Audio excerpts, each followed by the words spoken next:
দেশজুড়ে কোরবানির ঈদের ডামাডোলের মধ্যেও যে সরীসৃপটি মানুষের ভেতরে আতঙ্ক ছড়াচ্ছে সেটির নাম রাসেল ভাইপার।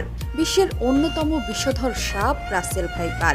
এদেশের মানুষের কাছে এটি চন্দ্রবোড়া বা উলুবোড়া নামেই বেশি পরিচিত।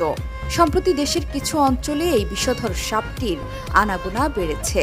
এটির কামড়ে বেশ কিছু প্রাণহানির ঘটনা ঘটায় আতঙ্ক ছড়াচ্ছে দেশ জুড়ে। কতটা ভয়ঙ্কর এই রাসেল ভাইপার বা চন্দ্রবোড়া সাপ? কামড় দিলেই কি মৃত্যু নিশ্চিত? বাংলাদেশে অল্প যে কয়েকটি সাপ অত্যন্ত বিষধর, তার মধ্যে একটি হলো রাসেল ভাইপার। বৈজ্ঞানিক নাম ডাবইয়া রাসেলি, যা ভাইপারিডি গোত্রের একটি ভয়ঙ্কর বিষাক্ত সাপ। বিশেষ করে ভারতীয় উপমহাদেশে এ সাপ বেশি দেখা যায় এবং এটি ভারতের সবচেয়ে বড় 4টি সাপের মধ্যে একটি। রাসেল ভাইপার সাপের দেহ মোটাসোটা, লেজ ছোট ও সরু হয়ে থাকে। মাথা চ্যাপ্টা ত্রিকোণাকার, মাথার তুলনায় ঘাড় অনেকটাই সরু। শরীরের রং বাদামি, হলদে বাদামি অর্থাৎ কাঠ রঙের হওয়ায় শুকনো পাতার মধ্যে এই সাপ নিজেকে লুকিয়ে রাখতে পারে। সাপটির জিহ্বার রং বাদামি বা কালো। সারা গায়ে স্পষ্ট বড় গাঢ় বাদামি গোল গোল দাগ থাকে। এই দাগগুলোর মাথা ছুচালো।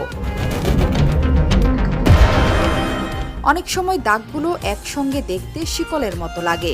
গোলাকার দাগগুলো দেখতে অনেকটাই চাঁদের মতো। দাগগুলোর চারপাশে কালো রঙের বর্ডার থাকে, তার মধ্যে সাদা বা হলুদের ছিটে লক্ষ্য করা যায়। পেটের দিকের আঁশের রং সাদা। এদের 20 দাঁত লম্বা। 20 দাঁতের দৈর্ঘ্য প্রায় 15-16 মিলিমিটার পর্যন্ত হয়ে থাকে। রাসেল ভাইপার বা চন্দ্রবোড়ার 20 দাঁত পৃথিবীতে দ্বিতীয় সবচেয়ে বৃহৎ দাঁত। সাধারণত সব ধরনের সাপ মানুষকে এড়িয়ে চলে, কিন্তু রাসেল ভাইপারের স্বভাব ঠিক উল্টো। নিজেদেরকে বিপন্ন মনে করলে আক্রমণ করে। বিষধর সাপ হিসেবে পৃথিবীতে চন্দ্রবোড়ার অবস্থান 5ম, তবে হিংস্রতা আর আক্রমণের দিক থেকে সবার উপরে। আক্রমণের ক্ষেত্রে এটি এত ক্ষিপ্র যে 1 সেকেন্ডের 16 ভাগের 1 ভাগ সময়ে কামড়ের পুরো প্রক্রিয়া শেষ করতে পারে। এরা প্রচণ্ড জোরে হিস হিস শব্দ করতে পারে। রাসেল ভাইপার অতর্কিতে মানুষকে আক্রমণ করে। সাধারণত দিনের বেলা এটি বেশি সক্রিয় আচরণ করে। রাসেল ভাইপার সাপ ঘন জঙ্গল এড়িয়ে চলে এবং ঘাসে ভর্তি খোলা মাঠ, ঝোপঝাড়ে আস্তানা গাড়ে। এরা কামড়ানোর সময় সব বিষ ঢেলে দেয়। রাসেল ভাইপার কামড় দেওয়ার পর দংশনের স্থানে প্রচণ্ড ব্যথা হয় এবং ফুলে যায়। সে সাথে ঘণ্টা খানেকের মধ্যে এর আশপাশের কিছু জায়গাও ফুলে যায়। বিভিন্ন চিকিৎসা সাময়িকী থেকে জানা যায়, কেউটে সাপের দংশনের গড় 18 ঘণ্টা পর ও চন্দ্রবোড়া বা রাসেলস ভাইপারের দংশনের গড় 72 ঘণ্টা বা 3 দিন পর রোগীর মৃত্যু হতে পারে।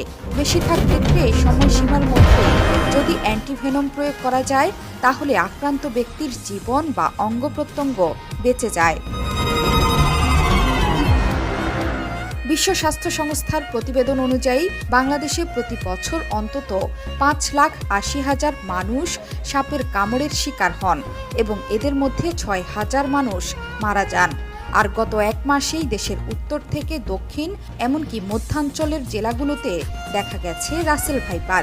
3 মাসে মানিকগঞ্জে অন্তত 5 জন প্রাণ হারিয়েছেন এই সাপের দংশনে।